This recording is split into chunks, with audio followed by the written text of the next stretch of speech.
প্রভু যিশুর জন্মোৎসবকাল সোমবার। প্রথম পাঠ যোহনের প্রথম ধর্মপত্র ৩ অধ্যায় পদ সংখ্যা ২২ থেকে ৪ অধ্যায় পদ সংখ্যা ৬। প্রীতিভাজনেরা, ঈশ্বরের কাছে যা কিছু প্রার্থনা করি আমরা তা পেয়েই থাকি, কেননা আমরা যে তাঁর সমস্ত আদেশ মেনে চলি, তার মনোমতো কাজই করে থাকি। তিনি এই আদেশ দিয়েছেন যে আমরা যেন তাঁর পুত্র যীশু খ্রিস্টের নামে বিশ্বাস রাখি আর যিশুর আদেশ মতো পরস্পরকে ভালোবেসেও চলি। যে কেউ ঈশ্বরের সমস্ত আদেশ মেনে চলে সে তো তাঁর আশ্রয়ে বাস করে, আর তিনিও তার অন্তরে বাস করেন। তিনি যে আমাদের অন্তরে বাস করেন আমরা এইভাবেই তা বুঝতে পারি, আর তা বুঝতে পারি সেই পবিত্র আত্মারই জন্যে, যে পবিত্র আত্মাকে তিনি আমাদের অন্তরে দিয়েছেন। প্রীতিভাজনেরা, যে কোনো আত্মিক প্রেরণাকেই বিশ্বাস করো না, বরং সেই সব আত্মিক প্রেরণা যাচাই করে দেখো ঈশ্বরের কাছ থেকেই এসেছে কিনা, কারণ এখন অনেক নকল প্রবক্তা সংসারে দেখা দিয়েছে। যে আত্মিক প্রেরণা ঈশ্বরের কাছ থেকেই আসে সেই প্রেরণাকে তোমরা এইভাবেই চিনতে পারবে। যীশু খ্রিস্ট যে মরদেহে পৃথিবীতে এসেছিলেন এই সত্যকে স্বীকৃতি জানায় যে আত্মিক প্রেরণা তা ঈশ্বরের কাছ থেকেই এসেছে। কিন্তু যেসব আত্মিক প্রেরণা যিশুকে সেই স্বীকৃতি দেয় না, সেসব প্রেরণা নিশ্চয়ই ঈশ্বরের কাছ থেকে আসেনি। তেমন প্রেরণা বরং সেই খ্রিস্ট শত্রুরই আত্মিক প্রেরণা, যার বিষয়ে তোমরা শুনেছ যে সে একদিন আসবেই, আর এখন সে তো এই সংসারে এসেই গেছে। আমার স্নেহের সন্তানেরা, তোমরা কিন্তু ঈশ্বরের আপনজন, আর সেই সব নকল প্রবক্তাকে তোমরা জয় করেছ, কারণ যিনি তোমাদের অন্তরে রয়েছেন তিনি সেই খ্রিস্ট শত্রুর চেয়ে শক্তিশালী।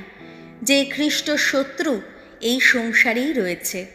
সেই সব প্রবক্তা সংসারেরই লোক, তাই তারা কথা বলে সংসারেরই ভাষায়, আর সংসারও তাদের কথা শোনে।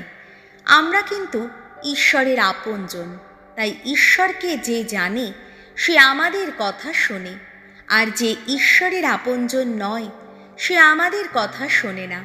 এই থেকেই আমরা বুঝতে পারি কোন আত্মিক প্রেরণার মধ্যে রয়েছে সত্য আর কোন আত্মিক প্রেরণার মধ্যে রয়েছে মিথ্যা। প্রভুর বাণী, শাম সঙ্গীত ধুয়ো। ওগো যিশু, সর্বজাতির অধীশ্বর তুমি। আমি এখন ভগবানের এই অমোঘ নির্দেশ করব প্রচার। আমাকে বলেছেন তিনি, আমার পুত্র তুমি, আমি আজ তোমাকে জন্ম দিলাম। একবার যাচনা করো, যত বিজাতি মানুষকে তোমার অধীনে আনবো আমি। পৃথিবীর প্রান্ত সীমাও করে তুলব তোমার রাজ্য ভূমি।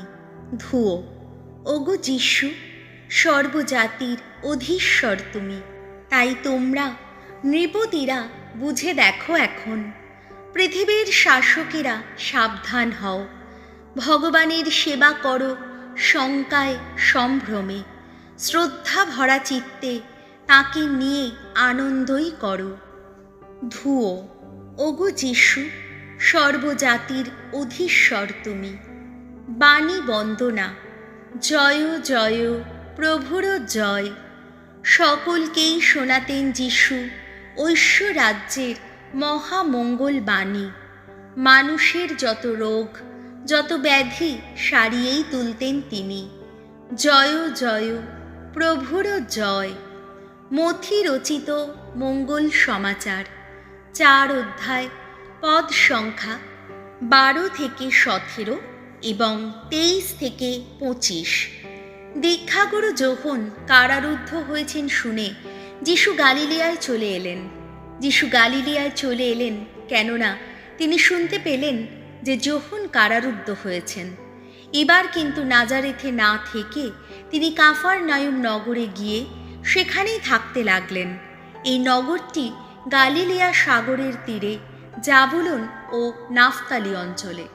এইভাবেই সত্য হল প্রবক্তা ঈশাইয়ার মুখে উচ্চারিত এই ঐশ্ববাণী, আহা, জাবুলন দেশ, নাফতালি দেশ, সমুদ্র পথের সেই দেশ, জর্ডন নদীর ওপারের সেই দেশ, আহা, বিজাতীয়দের অঞ্চল, সেই গালিলেয়া, যে জাতির লোকেরা এতদিন পড়েছিল অন্ধকারে, তারাই আজ দেখেছে এক মহান আলোক।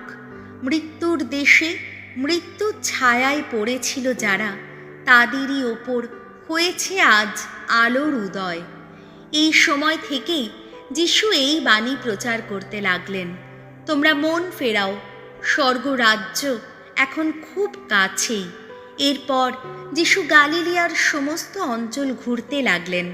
ইহুদিদের বিভিন্ন সমাজগৃহে উপদেশ দিতেন তিনি, ঐশ্বরাজ্যের মঙ্গল বার্তা প্রচার করতেন, আর লোকদের যত রোগ, যত ব্যাধি সারিয়েও তুলতেন।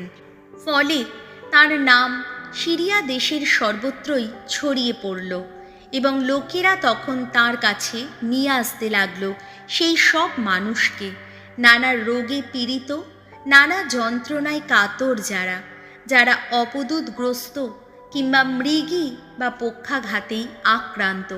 আর যিশুও তাদের সারিয়ে তুলতে লাগলেন। গালিলেয়ার ডেকাপলিস, জেরুসালেম, জুদিয়া আর জর্ডন নদীর ওপারের দেশ থেকে তখন কাতারে কাতারে লোক এসে তার সঙ্গে সঙ্গে চলতে লাগল। প্রভু যিশুর মঙ্গল সমাচার।